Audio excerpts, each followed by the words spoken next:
Hello and welcome back, guys. Nick and I here today, joined by Yarn from Orange Juice. Welcome to Paris Games Week, day 2 for ESWC. We've got groups 3 and 4 facing off today. Yarn, how you feeling after seeing what we saw yesterday, getting the first 8 finalists for tomorrow?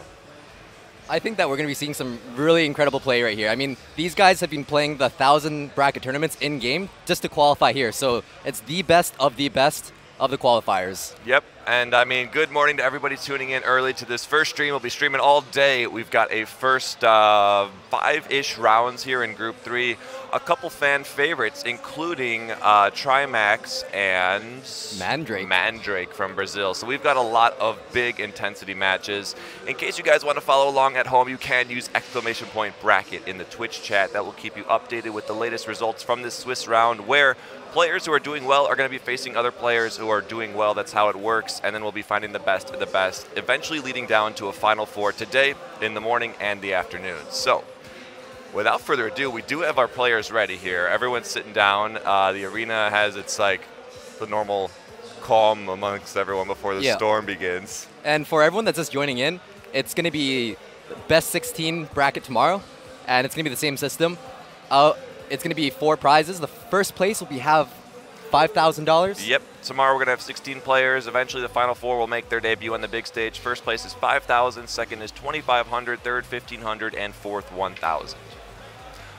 We've got a couple players ready. We're going to be jumping in to spectate them in just a second here. Any last words of advice? What decks did we see that really took the cake yesterday? I saw a lot of giant plays yesterday, and the very common theme with yesterday was that the Inferno kept dominating the giant player. And then what did we just learn as of last night that's going to be coming on November 1st? There's going to be a 6% health nerf on the Inferno Tower. Positive elixir trades incoming right now. So that lightning spell will be a little more dirty depending on when they place that Inferno Tower down. Obviously that doesn't affect the players today, but maybe with that knowledge they can just know to be wary of these Inferno Towers that are a little bit too strong right now. We're in the clan here. Let's get ready to jump into some matches. Yeah, we'll be ready soon. But in the meantime, let's talk about the Inferno Tower. I think with the lightning, it's gonna hit it a little bit harder. Yeah. Probably like it'll kill it 5 seconds faster or something like that. But in the meta, have you noticed that there's a lot of Lava Hounds in challenges and all that? So and surprisingly, in Group 2 yesterday, we saw a lot of dominant Golem decks. So will that even get stronger? Maybe. It shouldn't affect the Golem too much just because he hits so hard. But very true. I guess in the long run, it does affect the Golem and Lava just a little bit. So it kind of indirectly buffs them. Yeah. Well, we'll see how that goes and plays out here. We're just waiting for we're just waiting for the players to set up. So. Okay. Yeah, they're all in their chairs with the usual. Some people wearing headphones, some people kicking back and relaxing. We'll go ahead and bring all the latest on that stuff there. Let's see if we can get that Twitch chat loaded up here, so we can answer any questions you guys have. What other strategy topics do you think are going to pop up today? Well, one really interesting strategy is that, by the way, the players playing right now there's one player using a phone and one using an iPad. And we've seen that a lot. Yeah, one of the common strategies is that the winner usually has an iPhone or an Android device. And apparently, I'm going to return my iPad Pro. Oh, you have to. Look at you have that much distance to move your thumbs. Look at all that speed that you're losing. So the first matchup, if you guys know them, we're going to have Wolf Spirit, who's going to be taking on, can you pronounce, I don't know how we're going to, Reuven. Reuven? I don't know how you'd say it. It's number 9 right there. Let's go with Reuven. Reuven. Yeah, I like it right there. So it's going to be, we'll see what people are using on day 2 and see if a lot of these players did arrive yesterday. I had a chance of sitting down with a lot of them back after the event, either at the hotel or here, and they were mentioning like, we don't know what's going on. We don't know what meta to use. We've seen these just spammy cycle decks, these minor chip decks, these Lava Hound decks. Golem made an appearance. We weren't ready for that. The Giant, a couple of Royal Giants pulled off some sweet wins, but they're no more sure of what to use today than they were yesterday, so I think it's going to be pretty fun. Surprisingly, I'm seeing a lot less expos in these tournaments. Yeah, I mean, like they obviously dominated for the qualifiers for the Kings Cup and all that stuff, and it's like all expo top 20s in the meta right now, but I haven't seen anyone use Expo. Maybe they're too scared. Everyone's using the Giants, possibly to counter the Expo. Yeah. Everyone's second-guessing rock, paper, scissors. Yeah. So. And then we'll I don't know. I mean, we'll find out very soon here, but nice. We've got everybody in the chat. How are you guys doing today? Hope it's going to be a fun one. And if you're tuning in early, man, a lot of Trimax fans here, a lot of Mandrake. We've got Brazil and the power of Germany all here in one tournament. The powerhouses. We had the Spirit of Spain yesterday, Yep. Alvaro. Unfortunately didn't place in the top 4, but made a great appearance. And then we're going to be able to show you guys, actually, as we break down after the matches and take a look at how people are doing standing-wise, so you can get a better idea at home in case you aren't following along with the exclamation point bracket command.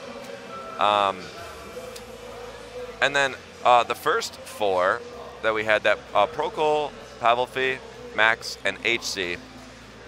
Or that was the first one, right? Or the second one? Yeah, that was first. That was the very first one in the morning. That was Procol come out. There's so much skill very early on, blew us away at the end there. In the very beginning of the day, we saw Procol play, and he just had flawless tile placement on every unit. The counters were. He was the one with the musketeer, right? Yeah, he was having those perfect plants, I believe, Yeah. and you were just like awarding him 100 orange juice points. So he actually tweeted at me after the event. And remember when those arrows were like, wow, they're late, and they missed the pups and the minions? He said he had a little bit of lag on his device, and I'm like, yeah, you're right. I mean, it makes sense. You were just too on point to have missed something like that. So that does make a lot of sense. Yeah, it was just input error. It's cool though. These guys are all good sports. He gets 5 orange juice points for that. Like, how many orange juice points do you need to redeem for anything? Just a little bit over 9,000. Oh. Yeah, it's not too bad. No, I mean the shirt I got I think was like 8,500 points. Oh, yeah. Yeah. How much is that one? Probably the fake pocket. It's 8,500 points. 8,500 points. You heard it here. All right. Players are queuing up. We have some friendly battles underway. Not the ones we're following along with, but we'll be with those guys soon here. Luckily, the event hall, it's still before 10 a.m. here, so there's still raging earthquake music, which will eventually fill the scene in the afternoon. We have Just Dance right behind us, and it's about magnitude 3, 4 right now with their chairs rumbling. ESWC is putting on Just Dance, Street Fighter, CSGO, and more different tournaments this weekend. So we'll eventually be moving to the big stage. This is the first year for Clash Royale making an appearance here, though, so it's going to be a good time. Right now, we're just making sure everyone has connection and everyone's device is loading properly. Who else? Do you see any other names? Another player made it all the way out from China for this event today. Was that today? At the bottom there. Yes, B Village. B Village. Interesting. Do you know anything about him? I'm not too familiar with that name, but do you know when Surgical Goblin is playing? He seems to be a fan favorite. Yes, Surgical Goblin. I had the opportunity to meet him briefly last night.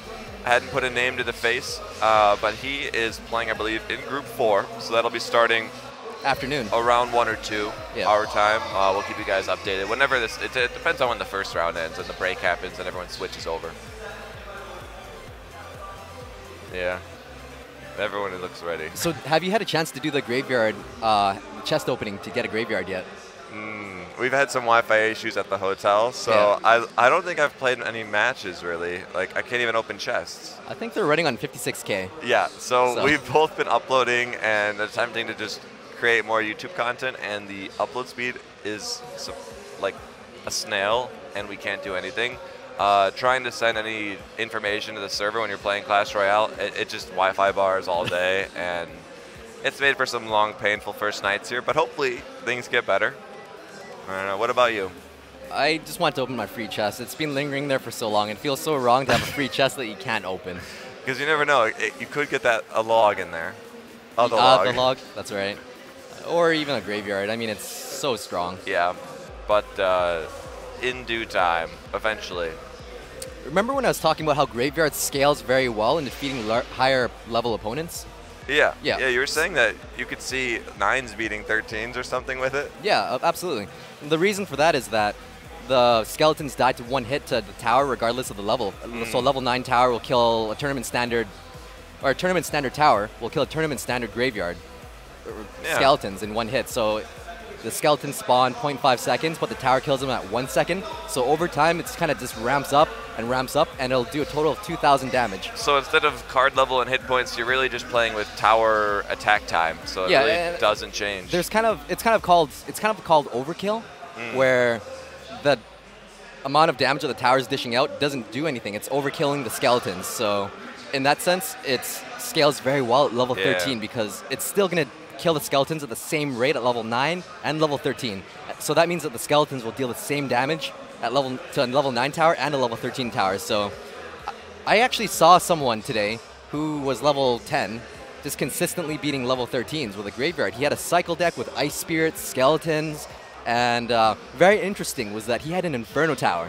And that kind of makes sense. It was only a level 8 Inferno tower, but that thing scales very well against higher level opponents. If you have like a level 5 Lumberjack coming at you and you don't have any of the smaller units, then Inferno tower could make sense because... Yeah, it's one of those, like, when you see, like, have you ever looked at, like, Royal Arena and Builder's Workshop where there's level 1s beating level 9s and stuff like that? They have to use the cards that no matter what level still will do a lot of damage and scale up to just insane amounts. And that was Skeleton Army, Inferno Tower, I saw giant skeletons. Sometimes they had witches, but just because their defense mechanic was pretty good. The Prince, because of his charge, was always sort of good, even at like low levels. Yeah. It's weird. There was like very specific decks they had to use to where the cards always did enough damage. It's just you have to play so perfect because if they get through your defense once, you're gonna get stomped. But it's cool to see. That makes a lot of sense. I mean, with the witch defense mechanic, she's gonna spawn 6 skeletons. So no matter the level of the Prince, he's still gonna have to 7-shot 6 skeletons and the witch. So you have to pick cards that deal with time of attack that they just... Right, and that's going back to the overkill with the witch and it's the skeletons. Like if you could have a tower that did half damage but shot twice as fast, you'd turn it on for the graveyard, but you can't, so... Yeah, exactly. I think that'd be a cool feature to add if you could kind of have add-ons. Modify your tower, or do you want to do powerful slow shots or quick cheap shots? Do you want it to... You know how the King's Tower has a cannon? Yeah. Well, what if it had a Tesla?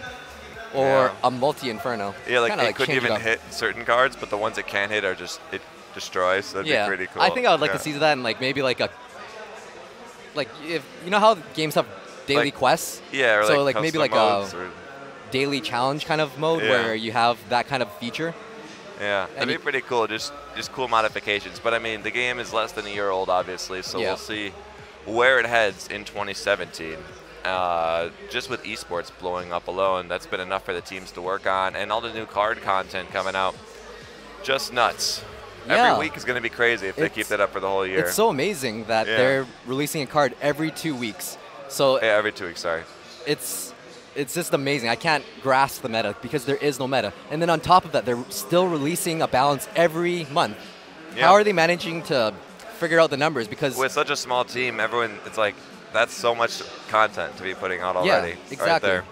And you have to think of all the interactions. Yes, like, for example, the log might have been a little bit underplayed. Yeah. But by buffing him, you're directly nerfing the interactions of everything else of that card. So the log interacts with Goblin Barrel, it interacts with Skeleton Army. So you're subtly indirectly nerfing the other cards by just touching that one card. So it's a very delicate process if you really think about it.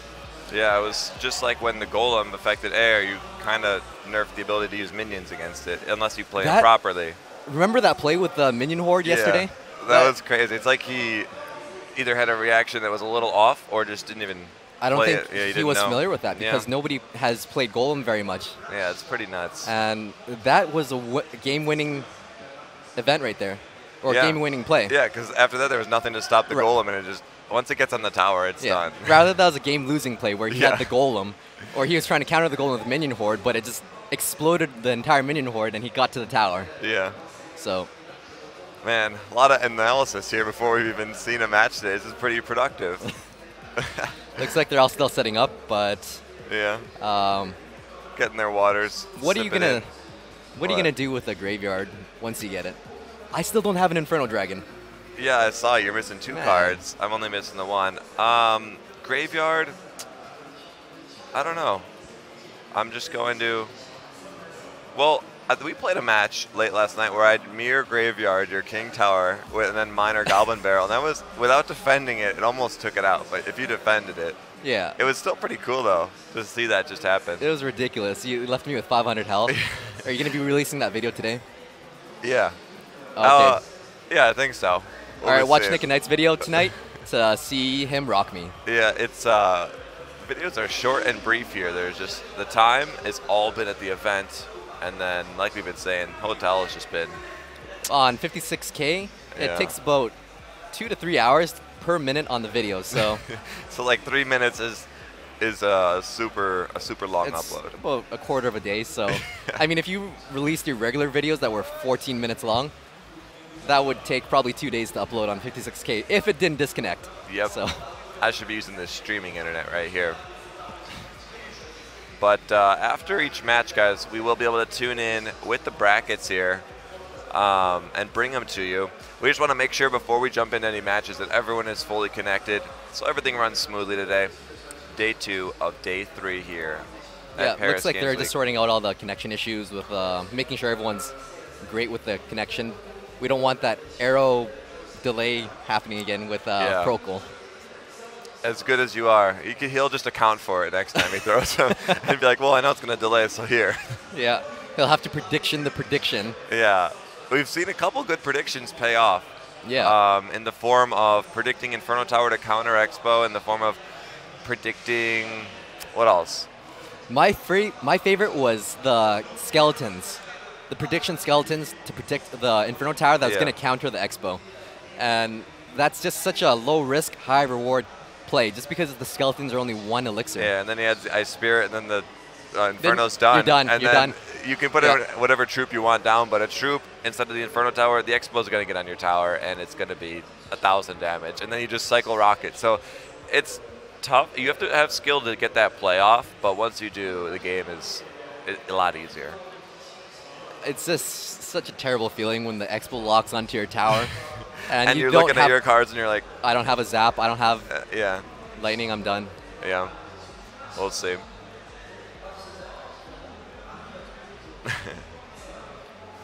Yeah.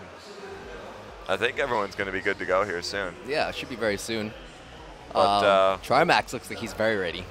Let's see. Oh, yeah, he's sitting over there. Staring into the- Confidence. It's fun looking around here as we're streaming, just talking about how the vibe is. I on want their to chairs. check out Street Fighter later on today, Yeah. but Yeah, I mean, if we have time, this is as big as, if you guys are familiar with other events like PAX in the U.S. and Australia. It's not as big as I'd say E3 or Gamescom, but it's up there. It's the second biggest in Europe.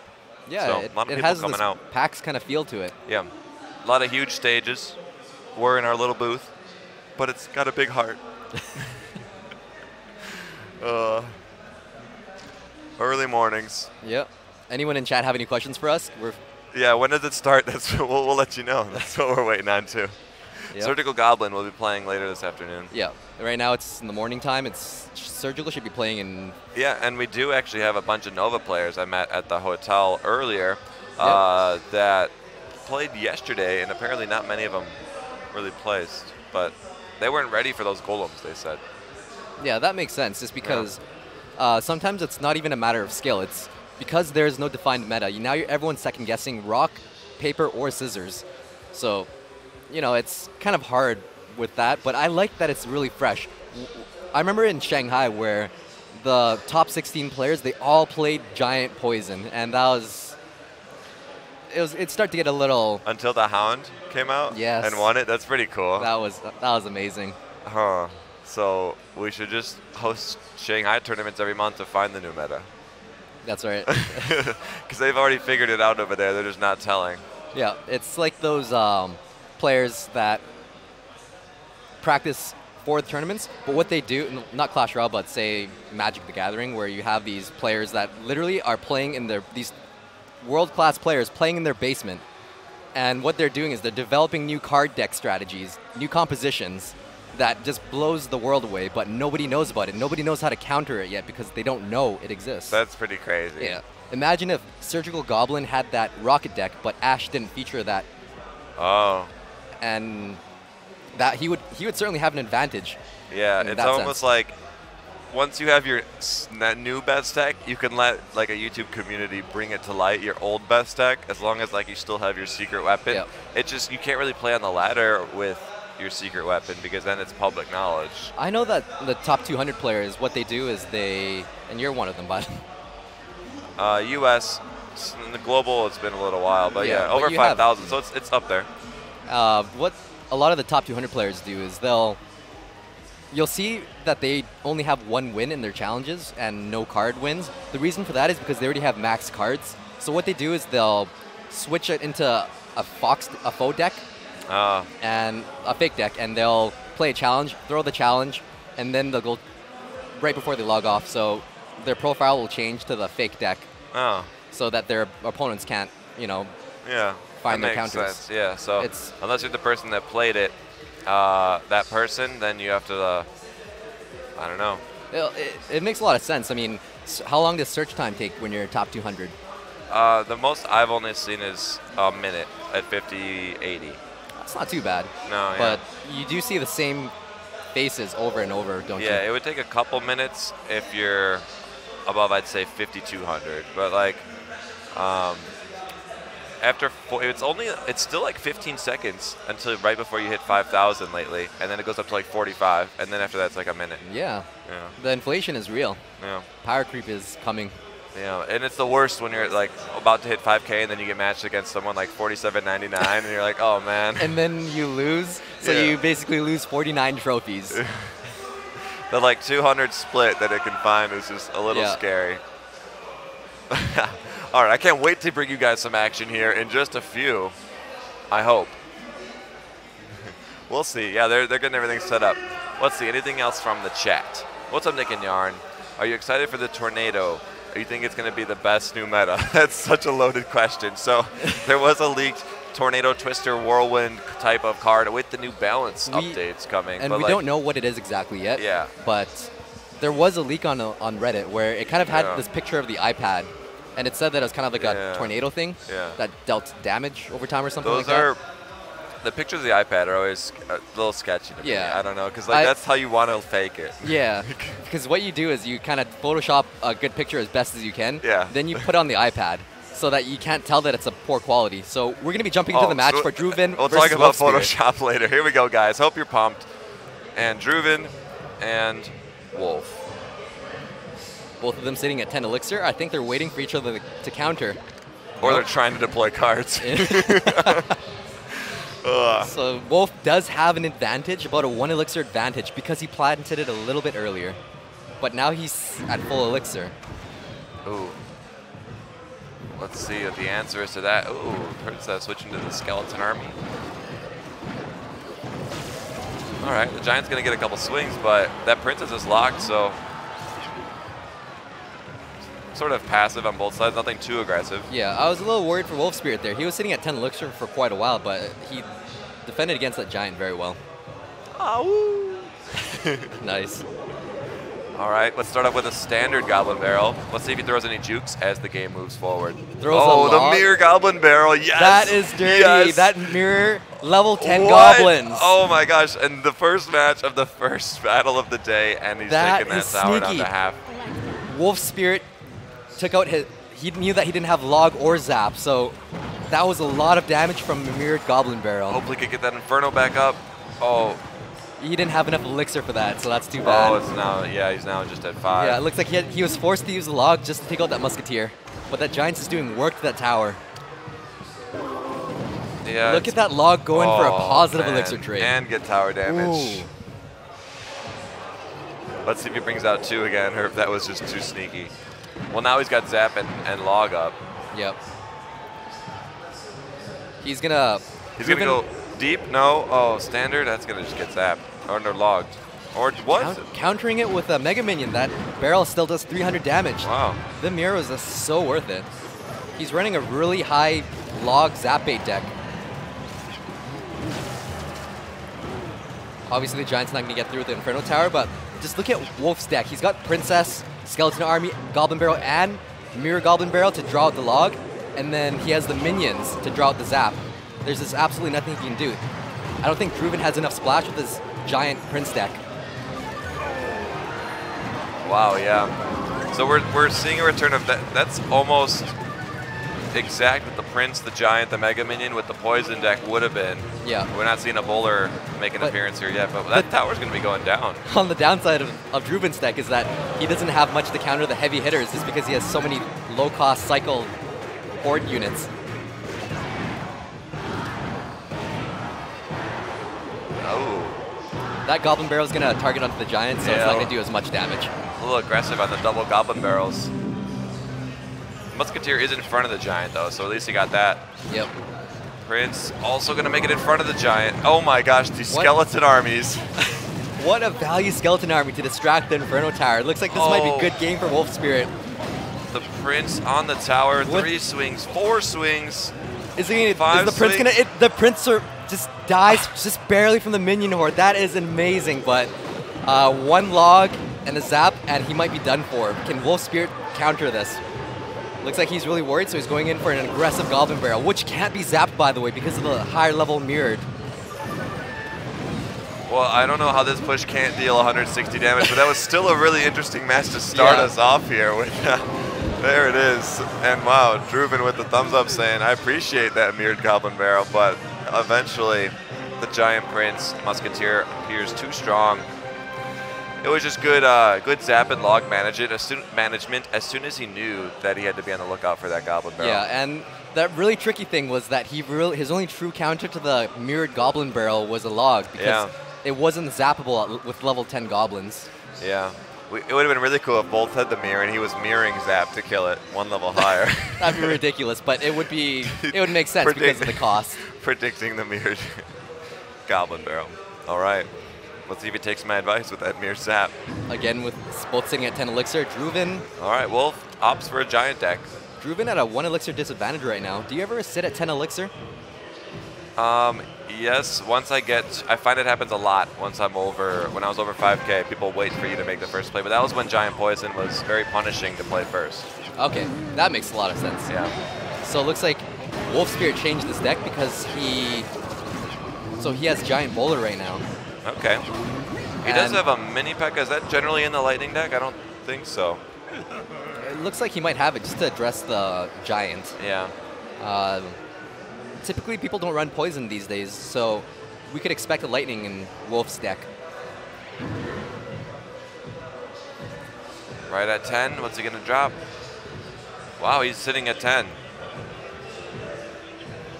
I don't know if is he attempting to drop something, you think? He might be waiting for the mini P.E.K.K.A. Wow, he sat at 10 and let a full Giant. And now the log comes through. Is that going to come back to bite him here? A zap on the Ice Spirit won't kill it. He drops a mini P.E.K.K.A. that also gets stunned. It doesn't look like... I don't think he likes that play, but he's shaking his head right now. Sitting at 10, you got to put something out. Otherwise, it's like a free Giant on the field. Yeah, it looked like his only play was the Skeleton Army. And look at that Giant. It dealt so much damage. Just takes out the tower right there for round number 2. Wow. Driven. That was just a 1 push. It was the first push. Yeah, that first big slow push there. Yeah. Quicker than we thought here. I would say, so in that instance, it's tough to think on the fly, but thinking I would maybe split the Skeleton Army. If he's gonna log it, they'll still help you out. You just need to get to another card. Yeah. Sitting at 10, that was. I'm surprised that he didn't have an Inferno Tower because he knew that his opponent was running a Giant, and had the log. Yeah. So we're going to be hopping into match number 2. Let's see if they're going to be sitting at 10 elixir again. It looks like the same play of the first match where Wolf plays the Princess in the back. Let's see those mirrored Goblin Barrels fly to that left tower. Or just go for the King Tower. Going in for a preemptive. What do you think about that placement? 1 tile to the left would have been maybe? 1 tile below would have been better. Okay. You can even stretch that to bring it 1 tile down and 1 tile to the left. Yeah, at least it is out of Musketeer across the bridge range, but look at that, it goes down so quick. It could have been planted 1 tower lower and the Musketeer still would have targeted it. He needs some orange juice in his life. Overall, not a bad defense. Oh, here they come again. He's going to try it again. Is he going to Goblin Barrel? It's tough against he's waiting for the Musketeer so he can mirror the Goblin Barrel. The Skeleton Army does a good job of countering that for the neutral trade. That was his mirrored, so he got +1 on that. Yep. Oh man, Skeleton Army for a one-hit Musketeer, but he doesn't. Oh, he gets to use the zaps. Now can he throw a Goblin Barrel, or is he not back in rotation? It was a little bit slow on Wolf's part, where he played the Skeleton Army a little bit slow. He did have the Elixir to counter the Musketeer. It just did so much damage. With this deck, you know he just used Log, or didn't. I don't know if he used Log, but he used to use Zap. Would you play Princess at the bridge and just try to get her to get like 1 or 2 shots and draw something? Because giving him time. Against this deck, I would, because the only threat is a big the Skeleton Army, and I have the Log to take care of that. Yeah, I just don't want to like put a Princess in the back and now let that Wolf him build up. Yeah. Now that Wolf had, oh, never mind. He has this mirror Log, so. Oh my goodness, these battles. That Minion Horde sneaks by, gets 2 hits off. That's almost 600 damage right there. That's ridiculous. I hate when the Mega Minion reaches your tower. The Goblin Barrel into the Giant is, and it's zapped. But now Wolf is just waiting to Goblin Barrel mirror that. With the Musketeer out of range, the Prince has to deal with the mirrored Goblin Barrel. And here comes a dirty push. Oh, and the tower locks the Giant instead of the Mega Minion. Again with the placement. It's got to pull farther than that. Yeah, it was a little bit high. That might cost him the game right now. Look at the Princess charging through. 15 seconds left. Takes down the tower. But there is still hope, because Wolf can potentially Goblin Barrel the right side if he can defend off this push right now. Go for it. Launch it. 5 seconds. He has to Goblin Barrel. The fly distance might be too slow for this. All right, so Druven taking 3-0 with a pretty solid Giant deck there. I mean,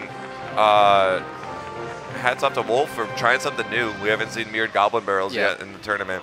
I really love the first match where he couldn't zap the mirrored Goblin Barrels. That was just amazing. It was a great surprise off the bat, but then he had to know it was coming after that. So, but you only have to catch someone once to get a good victory.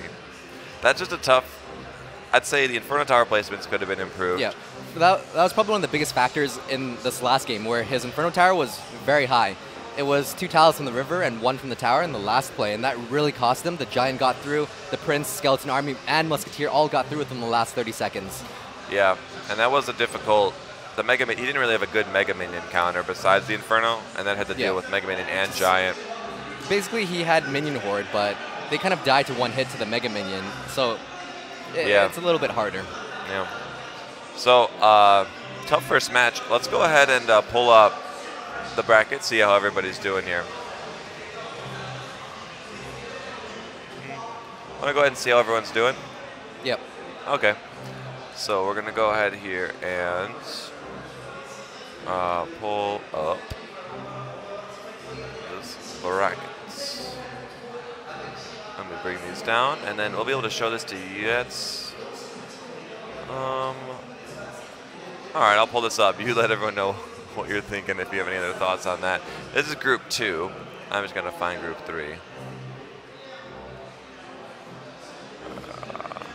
And by the way, everyone that's in chat, you can also check this out yourself, just typing in bracket exclamation. So in case you guys are tuning in, looking for any of these players here, they're going to be refreshing as we take a look at it here. All the scores will be reported, and then we can actually see, let's see, I know a fan favorite, Mandrake. You can see the matchup here. Oh, another Finnish members made it out. That should be a good one. And let's check out where Trimax is running right now. Trimax right here. Yeah, it looks like he hasn't placed yet, but he will be facing V Village. Wow. That's a very tough matchup. We're going to see some pretty interesting results here in just a few. Just some very interesting names today. Just at the start of the game, looks like Lyra already has 3 wins, so that is 2 points. Yeah. Landslide victory 3-0. They have to play, correct me if I'm wrong, 4 matches, or was that 5 different players? 4 different ones to make it to the final, and then after that there are tiebreakers if certain people, maybe we could just go watch one back, all right? Yeah, we could see one of those battles. Let's see how Lyra was so definitive with that 3-0, if we could find one of those on this replay here. But yeah, it's 4 rounds, and then if you're tied up after that, they have some sort of tiebreaker rule there in place to in case like multiple people have 4 wins and a loss. Oh, you're pulling up a Trimax I and B changed Village. my mind last second right there. I found something. I couldn't find them on the list, so. Let's see if they can get that one on the screen. Let's pull this up on the screen. B Village and Trimax, so we can see how that went there. Yeah. Interesting. Okay. Yeah, maybe we'll have people in the chairs here soon. We don't know who the next matchup will be, but it'll be in about 10 minutes. Do you know who is playing, or do you know who B Village is? No. All we know is that he's from China. So typically those players are very good. Yeah. As you said, Basement Warrior sitting down there grinding out the untold meta. A true tale of Clash Achievery. In a clan, in just a stained muscle shirt with a mustard stain here, playing against 2 other people. Speaking of, I could go for some Chinese cuisine today. I know we are in France. Let's do that. That's a one-off comment right there, but hey, you showed up. Yeah, you were looking at the hot and sour soup last night. Yeah, so. we walked past a lot of different Chinese restaurants. It's different Chinese food or any food, wherever you get it. It's like that different for that culture. Yeah, even like Americanized Chinese food's very different. And then just a little off topic, but McDonald's is a little different too. There's that chicken Big Mac. Yeah, so yesterday I ventured and I tried that, and you had the Royale with cheese, or the Royale Deluxe? I had the Royale Deluxe. So. Every country, whether it's going to... No, wait, I don't think I had it in Korea. No, you didn't have that yet, but they have the bulgogi burger. Oh, yeah, so like Finland and UK and now France, the different McDonald's, you always got to try a menu item that's not in your local one. It's cool. And it's very easy to order there compared to other places because the menu's kind of English. Yeah, it has pictures and everything, so it's pretty straightforward. You just look, I would like an un with large meal. All right, are we going to see this replay or should we just relax until the next match? No, Molt's not here at Paris Games Week. Let's see if... I'm going to see if any other scores have been reported. Group 3. I saw a smile on Trimax's face. I wonder what happened. You and me both.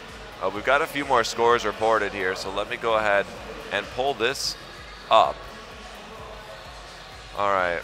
Now, we're looking at Lyra with the win here, 2 points. Yeah, with a win. Therm, Sani, Killer, Ash, and then where is Trimax? You saw the smile, but I don't know if the series is done yet. Yeah, hopefully we can get the game into the stream. Yeah, so I'll just back out of this here. Yeah, so we'll pull up the replay. Okay. And yeah, we can start that one right there. And then we can see how B Village and Trimax are doing. I didn't even look at the score, so I have no idea what's going to happen, but... it's a mystery. Yep. A mystery of it. I'm just going to pull up that. Nice.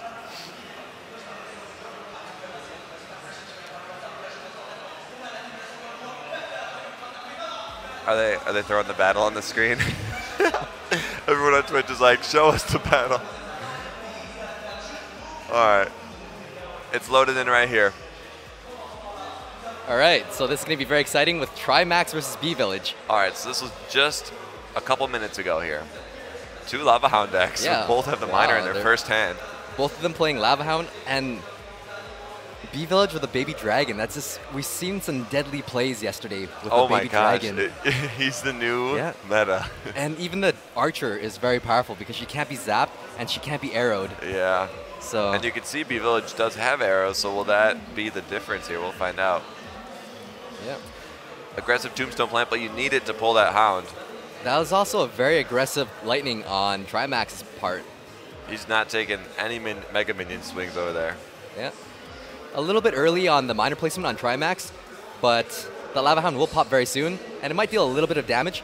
And then he counters with arrows on the bottom side. Oh, nice. So overall, that trade was a little bit more worth it if he can defend against this baby dragon. If he doesn't have the archers pulled out, Mega Minion will do the trick, but man, that baby dragon's still super good at getting in there. Yeah. Attack speed and speed is just like up there. Look at the Tombstone just doing work to that Mega Minion, distracting it. Couldn't even get one hit off the building. And then B-Village going in with a Lava Hound with a slight elixir advantage. So he's tombstoning. Well, he had to pull the Mega Minion, but would you tombstone the side you're sending the Hound down, or would you do the opposite side? I typically like to tombstone the side with the Hound. Okay. Just because the skeletons start building up, and even if you miss one, if you kill most of the skeletons, but one sneaks by the tower, it's still going to do hundreds of damage.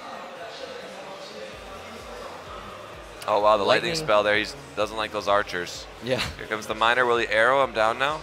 Oh, no, the Mega Minion will do work.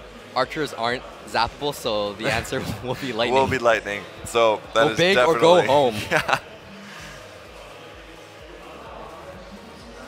So right now it looks like it's a pretty even match. Anything could happen with the Lava Hound deck. It's just so powerful if you can get that one big push off. Trimax a little bit behind with that tower at 1,000 health. Let's see what's going to happen with the Lava Hound versus Lava Hound. I mean, B-Village does have the Tombstone on the right side this time. And going with the minion horde, or the 3 minions, gets arrowed by everything. That was pretty value right there. Those archers are still alive, and look at B-Village saving in his miner. It's going to be sent in soon right there. Almost in time for the Lava Hounds to pop. It's just going to do so much damage to the tower. How do you think that Trimax is going to come back from this? There we go. He actually gets the miner down as the Hound explodes on that left tower there, but now he's kind of got damage on both towers, and I don't know, 15 seconds up, there's really no way he can get a Hound there. Well played, comes out. Not with a Lava Hound. So what we saw that was the definitive play on B-Village was lightning is the best counter for archers. That's right. So going forth in the tournament, when you see archers, don't wait. Yeah. Light away. So I actually really like archers. It's one of my favorite cards. And I don't know if you've watched my video, Split Tech. Yeah. Yeah. So originally that was how to use archers. Yeah. But it was kind of focused more on the concept of splitting them, so I kind of renamed the title. So that's why it's so... Split Tech. Part 1. Part 2 is never coming, by the way. So one of the reasons why I made that is because archers, in my opinion, are one of the strongest cards in the game. If I were to rank it, and don't quote me on this, I would say they're like A class, so the second best class. Just because of the versatility. They can't be zapped, they can't be arrowed, they can counter Baby Dragon, they can counter everything, especially if you can time the splitting. And I was in around March, I was level 7, 8, I don't remember, probably 8, and I had archers, spear goblins, and mortar. And as a level 8, I reached 3,400 back then, and trying to do that today, a lot tougher. Yeah. You start seeing all your level 9s with legendaries coming at you. I mean, it's not even the legendaries, it's just the card levels and how many more players are up there now. But yeah. Yeah, all your videos, it's like when you drop the archers and they just barely break apart and something's coming in as a charge one or charge another one, like a prince or something. I might be a little biased on the archers just because I've played over 1,000 games with archers. You are the Jason of archers. Did he split archers? No, I'm just saying, like, he said he played over 2,000 matches with that deck, which is why he felt so confident in the Helsinki tournament. Oh, that's what you meant. I think Supercell League the Tornado card because they feel bad they don't have a Halloween-themed update like Clash of Clans. That's what I asked, too. I downloaded the update for Clash of Clans, and I got the pumpkin already. Oh, wait. I want a pumpkin. I haven't loaded these games up because you're on 56K. We've either been live here with you guys or finding food or at the hotel working on some videos, and yeah, not much game time for us, but hey, not especially with our 56K connection in the hotel. I won't even know if I have a pumpkin. They won't load in. Yeah, it makes for some interesting when we were doing a friendly battle last night, it's just like the clan chat's empty, but I could friendly battle, but I couldn't see it in the chat, and you accepted it. Oh, I remember you had spear goblins countering my graveyard. Oh, yeah. And I planted the zap, but it took 5 seconds to register. So it was a perfect counter. Yeah, so your spear goblins completely destroyed my graveyard. Also, if you see it at lower levels, I started a witch push with a tank that I didn't put down until it was at the bridge, and that's a solid counter. It's 5 for 5. You took me down in one go in that. Yeah. With the one witch push. Your level 3 account beat my level 8 account. Find out how with the sick combo you had last night. Yeah. Well, I don't know what the combo was. It was so basic. Yeah. Yeah, it was like... There's a little twist to it, too. Oh, yeah. Yeah. I beat him with a level 3 account. Or no, I think it was level 6. Either way, I was significantly under-leveled and ended up winning. And you'll find out. It's pretty crazy. Yeah, it was ridiculous. Yeah. Let's see. So we got all the scores, I think, that have been reported for the first round. We're going to be starting up the next round here in just a few. I want to see, now I want to pull. Now that we know that Tremax lost that first one, did he lose? Refresh this. Let's see if we can bring these scores up here. In my opinion, he was matched against a really strong player, so it's going to be very difficult. Their score has not yet been reported, but let's see if anything else has changed here. Leroy Jenkins. Leroy Jenkins, the first loss. So these are the players with one loss. It does not mean by any means that you're out. What will kind of happen here is the players that have won with 2 points, and then the players that have 0 points, those are the ones you're going to get matched up against, so it's a little more even. Yeah, because this is a Swiss system. Yeah, which took us a whole day to figure out. But now we know. Who needs the Swiss system when you have the in-game tournament feature? Yeah, for real. But this will be good. So we've got, I don't know why, but I know the name Ash Tags. I feel like I've seen it before. Clash with Ash. Ash Clash. Yeah, maybe that's it. And then a couple Spanish contestants up there with a win each. Oh. Ash Tags with a landslide victory, 3-0 against this first matchup. So. You want to take a look at how he did it? Let's see. Yeah. Find an Ash Tags match right there. We've been seeing some very landslide victories, so it looks like some of these guys are very, very, very skilled. Yeah. Well, he just went for it early on here. Those are further up. Trimax, Lyra. Holy cow. This was one of the first. It's not even in there. Was it that long ago? It only went up to 30 minutes, so we're not going to have that match, but... That's okay. Yeah, we'll just hang out and wait for the next one here to start. Yeah. We could talk more Graveyard or Twitch questions if you guys have them as we wait for the next matches to start up here.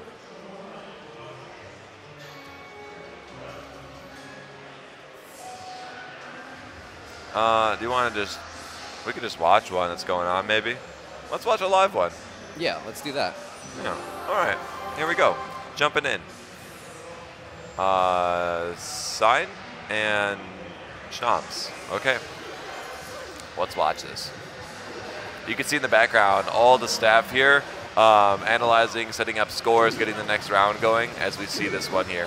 Miner going in straight to the Mega Minion, though, so that Miner's not going to do much damage, and the Graveyard doesn't get any skeletons past the tower. With Sinhor playing Lava Hound, I wonder if he's going to have arrows, and yes, he does. So it looks like it's very likely that he's going to have Lightning in that deck. With his Mega Minion coming in, taking out his Mega Minion, this is going to be a lot of trouble. Look at those skeletons just trickling in. It's going to target, it's going to distract that Inferno Tower, and now he's got 2 tombstones, one in the front, but that was a very good answer with the Furnace to kind of splash all the tombstone skeletons, but... Oh my gosh, there are so many skeletons with the double tombstone raining skeletons down. That Miner. That log planted a little bit on the right side was going to cost him a little bit because he had about 5 skeletons survive there. So with everything, that Miner placement in there was so perfect. 2,000 damage in the first attack. How do you feel with Shinops playing a Furnace right now? The Furnace makes sense with the Miner. It's that consistent pressure. But against the Lava Hound, it's not going to do anything because if he has to play the Furnace almost not in the Lava Hound lane. But it will take out the Minion Horde. Yeah. Yeah, there we go. That'll help him out. It looks like that was a very good Furnace play. He took out the Minion Horde completely. Yeah, and he's got to have his towers like right next to each other. The second wave of Fire Spirits are going to take out the pups. Just like that. Gosh, there's no chance. That's a very good counter. 2 buildings for a bunch of troops coming in. That's interesting. So now Sinhor just had a really good hand in the beginning where... Oh, he doesn't want any Fire Spirits getting through. Yeah. he just had a very good hand where he had the Tombstone and Lava Hound at the same time. So Yeah. so many skeletons just trickled in before Schnaps could get his Furnace down. So it looks like he's going to slowly chip him out with the Miner. Yeah, he probably wants just to get it down to lightning range, and those Yep. arrows will help him out right there. Another Hound is going Miner's side to distract that Mega Minion. Senhor is playing the Lava Hound on the left side because he's confident that he can use Lightning on the right side, which we're assuming he does have as his 8th card. Yeah. So he'll just have to use Lightning and then the log or arrows on the tower, or, you know, a Miner right now. There we go, and now it's in lightning range, and he can Not lightning even. Look at those skeletons. He goes just to work. on the Inferno Furnace and tower on the left side. Yep. That was just...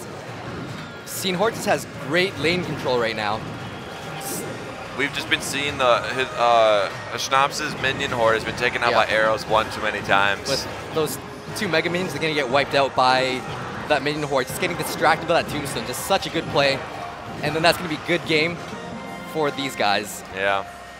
So that one was happening live right now. I'm not sure if that was in round 1 still or they're moved on to round 2, but that's just one of the matches going on. That was just such great demonstration of lane control right there, where I personally might have waited until the end to lightning the tower, but he had the confidence to build pressure, Lava Hound the left side, and then Miner the right side because he knew he couldn't handle the Miner. Yep. So it was a low risk, low reward move that paid off very highly because of that Miner. Yep. 3 Elixir takes out the tower rather than lightning in for 6. That was very good. Well played there. Yeah, so he would have more Elixir at the end to defend, and that was just an amazing play. That's one example of when the opponent has a Furnace and you just don't let them be aggressive with it. And you start off and never let up on that kind of situation. That Furnace was a very good counter to everything, but unfortunately if you... Oh. Rocking here. Let's watch the next one between these guys. So I love it. What you noticed in the first time was that the Furnace kind of was out of rotation for Schnaps. But we'll see if they'll have better hands this time. Yeah, let's take a look here. Okay, looks like, a new deck from... Schnaps? That's what I'm going to call that. Schnaps. And then... Schnaps with an Inferno Tower to kill the Lava Hound this time. The Inferno Tower placement's not anywhere near the center on defense against the Hounds. It's kind of an interesting play because it tanks the pups since it's so tanky. Tanks the pups, and it takes out the Lava Hound if there's nothing behind it. Yep. Nice Princess Zap. Oh. That was very costly for him because he had to use the Ice Spirit and Zap and Princess because the minion horde split up. But right now it's looking very even, but it could be very hard to deal with Senhor, with a Lava Hound, and double Elixir time. Splitting the Skeleton Army looks like they might not do much. Oh, here we go. Unless he uses Miner. A Goblin Barrel to the back and a Miner on the left. No, he has the Miner in the middle, tanking both towers, so he actually did a split push. And Senhor was forced to use arrows on the right side, so he's got that tower on the left side almost down. That was an amazing play. I love when they planted their Miner in the middle like that. I don't ever see that. Yeah. That was crazy. Just amazing. So that Lava Hound didn't quite get through, but that Miner did deal some chip damage, roughly 500 damage, but that's okay because looks like that minion might get 1 hit off, maybe 2 hits off, not quite, but now it's definitely zappable. Got 21 spectators. Looks like these guys are well known in the community. And a lot of confetti flying up there by Senhor. Oh man, he's letting him set it up again. But this time, the Miner just goes to the right because he has that left tower dead to rights. Yeah, he just needs to zap it. Or maybe a frontal Princess plant. Very interesting, planting frontal Inferno like that. He needs that Princess zap. Yep, there it is. Yep. Oh, here comes the arrows. I mean, this could be a little scary, but not. The log's going to come in probably. All that Skeleton Army, they're too fast. They're just going to walk past the Lava Hound. They're not going to tank for the pups. Oh, wow. He's going hard on that right tower. And then he put the Miner on the Tombstone almost exactly when it spawned. That was pretty cool. Yeah. With that Lava Hound not popping, he's still dealing the damage of 1 Spear Goblin, and he's somehow going to take out the tower. He's going to take a tower? That's amazing. 15 seconds how left. Did he pop? The tower must have shot right as it died. Yeah, exactly. So Schnaps just has to zap the left side right now to stay alive, and he does that just like that. Okay. So this might be trouble with Senhor playing the Lava Hound. And we do know that he has lightning. Prediction arrows. Oh, they were on the Skeleton Army. That was good. Oh, use the log. Yep, that minion horde just shredded that Inferno Tower. And now he doesn't have arrows or log, and the minions are going to be on that Lava Hound. That's going to be a push shutdown. Now, does he convert those minions and try to get a lot of value out of them with a miner? See if we see that miner goblin He's barrel. saving up his elixir. He's at 10 elixir right now. Miner goblin barrel. I'm expecting miner. Yeah, there it is. There goes everything. Miner goblin barrel, skeleton army, and the arrows come out, but then the goblins in the log right there. Oh, he had the right mindset on it, but I mean, yeah, that was well shut down. He did split the goblin barrel on the right side so that he couldn't log both the skeleton army as well. But he's constantly applying pressure with that. He's gonna have the Inferno Tower to counter the Lava Hound though. Oh man, Princess Zap time. Yeah. There it is. With that minion horde just getting demolished like that, he's gonna have a hard time get past that Lava Hound. Wow, what a final 2 minutes here on this one. Yeah. That was a value arrow. Took out the Inferno Tower and the Princess, damaging the Arena Tower. Here comes that miner. Will we see, okay, Mega Minion for the miner. We should see his Goblin own. Barrel right on top of the Mega Minion. They're going to get demolished by the log and everything else. Oh, the pups versus minions. Tight match. So. Oh man, this is going to be it right here. Let's see how this plays out. Yep. Zap, Princess needs to shoot the minions. How low does the tower have to be lightning? 346. 346. So that's what we're looking for. Seen Horde to be chipping down right now. If he can survive. Oh, those skeletons! Look at this. There's 2 of them on the tower. Oh, those skeletons did so much damage. Oh wow. He needs just 3 skeletons from that whole skeleton. You just surround it with a goblin barrel and try to get 1 hit. Yeah. Goblin barrel surround. I think that's what he's gonna do. I'm looking for a surround right there. Surrounded, and that's game. That's game. Good game. Oh wow. With that. That was, I think, the most grind-worthy, down-to-the-wire match we've seen all day. No, and that intense miner in the middle play, which I didn't even know he was doing that until you said it. Yeah. That was nuts. They had some very good miner plays there. One thing that I learned from Woody is typically when you have a miner coming in and then you have a minion horde coming in, my response is going to be a princess to the minion horde. So the optimal placement for the miner is going to be in the middle. So the 3 inner tiles of the tower. That way, even though the minion horde is already coming, the princess is going to be deployed. Then she's going to lock onto the miner. And so then now with the reduced range, those minions are free to engage. Exactly. That's cool. That's one of the techs that I haven't had a chance to explain in the videos, but you see some top-level players doing that. Despite Woody being a mortar player, he's more known to use miner and minion horde as a game-winning condition. So yeah. It's cool when people do use mortar or expo, but have other ways to get to the tower. If you have multiple strategies in place to do it, it just makes you that more effective with it.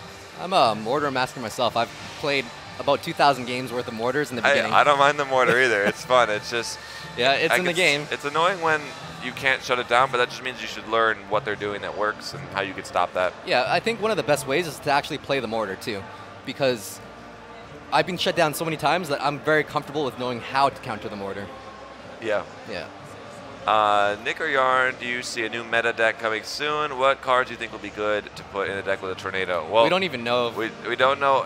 That was all speculatory Reddit. The info on it, at least, we just know the picture. Yeah, so the as picture soon as didn't we know, that leaked iPad picture didn't match up the Clash Royale website picture. Yeah, the one that we all pulled from the balance changes to show you guys was a completely different render of it. So as soon as we know what that is, we'll see. But for the meta, I'm expecting a lot more graveyard plays. I've had some clanmates say that the graveyard is very weak, but it takes it's a high skill ceiling card to both use and to counter. So it's going to kind of slowly see its way into the meta eventually, but I can't expect it. Right now, nobody has... You can't expect to see it yet. You can't expect to see it if nobody has it. You can't expect to see it. Once everyone has it, they need to learn how to use it. And in the developer build, I've probably played 100 games of that, and that took me a long time to kind of learn about it. You did that just yesterday morning. Of course. And on the Wi-Fi. And that's kind of why in my video I knew the exact optimal tile placements for my graveyard video. Yeah, it's completely random. Sometimes you could even overlap the King Tower and they won't even touch it. So it's interesting to see one those tile from the core, there's a 10% chance it'll activate the King's Tower. Yeah, in the core, there's a 90% chance. It's been fact-checked by Guinness, so. Exactly, and not by me, so not my info, blame Guinness. Yeah. The graveyard is very cool, though. Let me see. Oh, yeah, you can keep talking about graveyard. When the graveyard... I've been talking about graveyard all day. When the graveyard activates the King's Tower, it does less than 100 damage, so you don't ever want to activate the King with the graveyard. So you always want to play conservatively. But the downside of that is that it's so easy to counter if it's near the edge of the wall. Like, you countered it with Spear Goblins. Yeah, if you know they don't have Zap, put Spear Goblins on the inside of your arena tower, because if they play it, it's most likely on the wall side because they don't want to put it towards the king, and they'll just start chipping away, and they all throw just enough arrows and then move to the next skeleton. You'll get a couple hits, but I think it's okay. Yeah, 2 hits to kill a skeleton on top of the arena tower, killing 1 skeleton per second. Spawning graveyard spawning every 0.5 seconds. It just stacks up so fast. Yeah. So just to inform the chat here, because you guys are loving the Trimax info, score not yet reported, so either they're still in a match here or they might still be he's playing. Pondering right now. Trimax is pondering, he's looking around. Yeah, he's Maybe like, he didn't. Do I really use that Mirror Goblin Barrel yet? Or V-Village is waiting, Should I use Surgical Goblins Rocket? That Rocket deck, I can't wait this afternoon. The hype for Surgical Goblin, I feel like it's been one of the biggest ones. So it has been. It is a very solid deck, but Valthi was actually using it. Really? Oh yeah. Yeah. Yeah. It's gonna be interesting.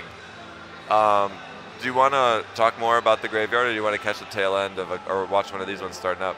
Let's catch the tail end of Mandrake. It's the beginning. It's beginning. Yeah, Mandrake and Fusion. You guys, here's a treat. We've got a battle 30 seconds in almost here. And we've got going in immediately. Fuse-Illusion against Mandrake. Fuse-Illusion.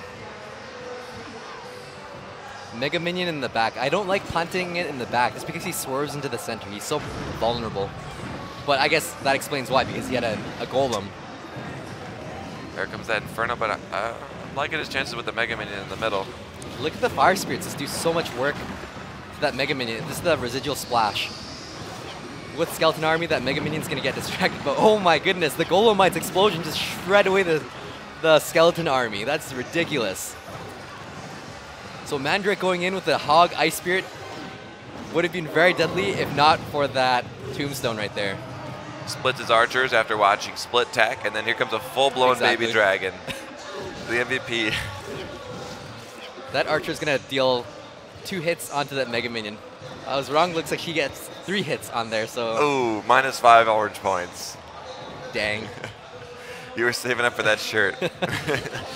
Just need 9,000 more. I put my Furnace. Well, he has an Inferno. Never mind. I was gonna say I put my Furnace 1 tile more forward.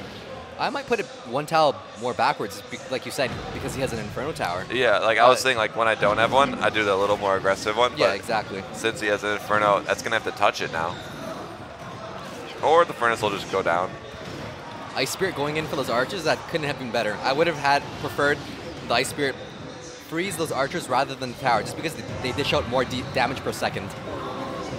Let's see what he has to stop the Inferno. Yeah. He's just letting the Inferno melt his Golem again. He's got 3 more cards, and you have to assume one of them has some sort of stun ability. 3 more cards. It is double elixir time, so we could start seeing some more expensive Golem combos right now. Yeah, he could have also just been cycling it as a really good defense. So Mandrake right now, he has to struggle with defending against everything. Oh, nice. He's going to have at least 1 archer shooting at the Hog. I think if both archers shoot the Hog off the bat, it gets 1 swing only, right? Yeah. Yeah. Oh, that Skeleton Army is going to get shredded by the Golemite's death damage, but he's not going to get through despite that Inferno Tower. I like the Golem Baby Dragon Mega Minion. We've seen that deck work before. It's just Mandrake shutting it down perfectly. Yep. He has 2 counters. Just the Ice Spirit Coast. Nice. You gotta think, was he trying to put a Hog down? No, he must have been cycling for his deck because he wants to counter this one right now. Yeah.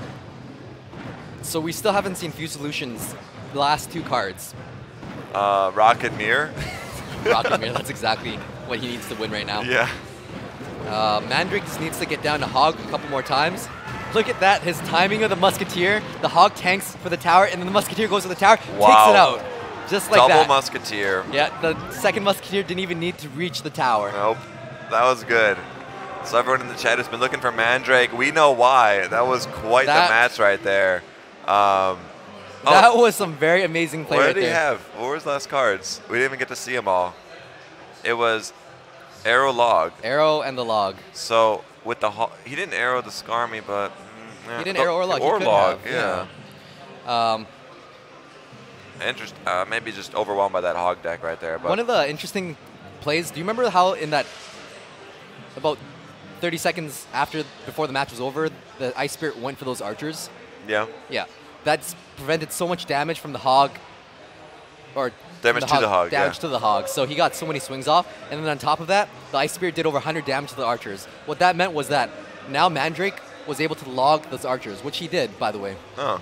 We kind of missed that play, but that was some very precise tech right there. Intricate log play with the Ice Spirit. I've been saying since the beginning that, like, from the very first day, that the log is an S-class card, like S-class being the best. And the reason for that is that it's a high skill ceiling card to learn and to play. Yeah. So only now are we starting to see it more. In my opinion, the balance changes are a little bit nice, but every time someone sees a balance change, it encourages people to use it. So in that sense, it kind of brought it into the meta. Yeah. Do you think so? You think before it was still just as usable? I think the first or second balance of the log was probably the best because it was so slow. The slower it was, the more area denial that it had.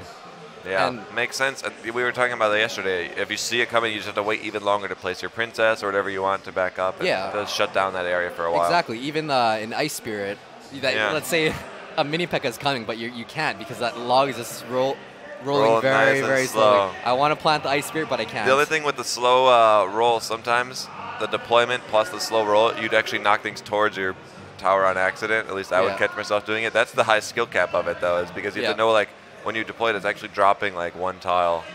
Yeah, another advantage of that, too, is that sometimes your opponent would say, let's say I have a princess in the front, and I am going to predict goblins from your play. Yeah. So I'm going to plant down fire spirits to predict your goblins, but you plant down the log to counter my princess, and it's so slow that I can't react and take back my fire spirits. So you go in, take out my princess for 3 elixir, my fire spirits for 2 elixir, for 5 elixir, for a positive elixir trade. Positive elixir trade. That's right. Right now they're conducting an interview. I wonder who the big winner was over there. Let's see. Mandrake is going to be queuing up again. We need to see some more Mandrake plays. Now I kind of understand why everyone is excited to see some Mandrake. Fuse Illusion Mandrake jumping into another one here. Let's see what these guys have going on. Yep. In just a second, you guys will be seeing it here. They are just good lucking it up. In the beginning, no cards have been deployed as both people approach 10. Hopefully we can get the game pulled up onto the screen soon, but... Mandrake starts off with the Furnace again, and we see Fuse Illusion does have the baby dragon once again. Oh, no wait on that lightning this time. Fuse Illusion playing lightning very early this time. He didn't even wait until double elixir time. I think they're playing the same deck again. Mandrake playing the Furnace Hog deck, and Fuse Illusion playing that baby dragon... Mega Minion Golem. Yeah, exactly. Maybe he just knows what he did wrong. There comes the Skeleton Army. Now let's see you use the log. There it is. The log makes an appearance. For the first time in the 2 matches.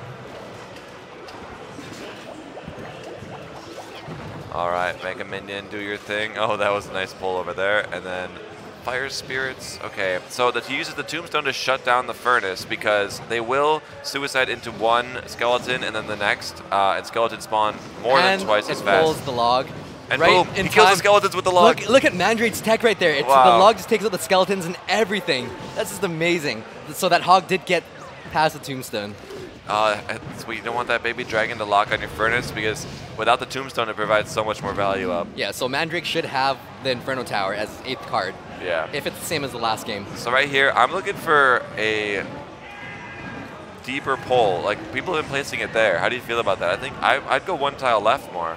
1 tile to the left would have meant that the archers wouldn't have aggroed. I go left and up 1 more. I'm more of like a up and over kind of pull. I like that. That does work too. Yeah. That Hog gets pulled right back, but then the skeletons are going to be playing catch up. Destroys it. Even with that Mega Minion getting 2 hits off, that log still reaches the tower with the tower down at 600 health. Right here, I'd be looking for an Ice Spirit. Yeah. Don't let him hit your Infernus there. It is double elixir time though, so if Fuse Illusion does have that heavy Golem deck, we could see a heavy 1 big push from the Golem. Unless Mandrake goes in for that Hog. That Hog comes in, and the Tombstone's not up yet, and Archers are going to be the only answer. So let's see if he can eat the tower here and then take the next one. But Inferno's up. It's in within range of lightning spell. Saving up his lightning. That golem can't go down this. That can't go. Golem can't go down that fast. Where did this push go? Where did it go? The skeleton army just shredded everything, so there's no chance for Fuse Solution to come back from this. Wow, Mandrake showing superior placement on every card. Like I was saying earlier, how if the tombstone is at half health, what you can do is you can start logging it. So the log will kill the tombstone, and it still rolls a little bit slow, so it'll actually kill the skeletons as well. So you've got some crazy log tech there. That's like one of the best plays we've been pulling from this tournament. Yeah, exactly. There's probably 20 plus log techs that I could not list off the top of my head. It's in a Word file document. All right. We'll be pulling that Word doc later on. Anyways, enough about the log. We will have a short commercial break right now. And we'll be back with you guys in about 10 minutes. We'll get set up, and we'll get another player versus player match going here for round number 2. Yep. See you guys soon. See you soon.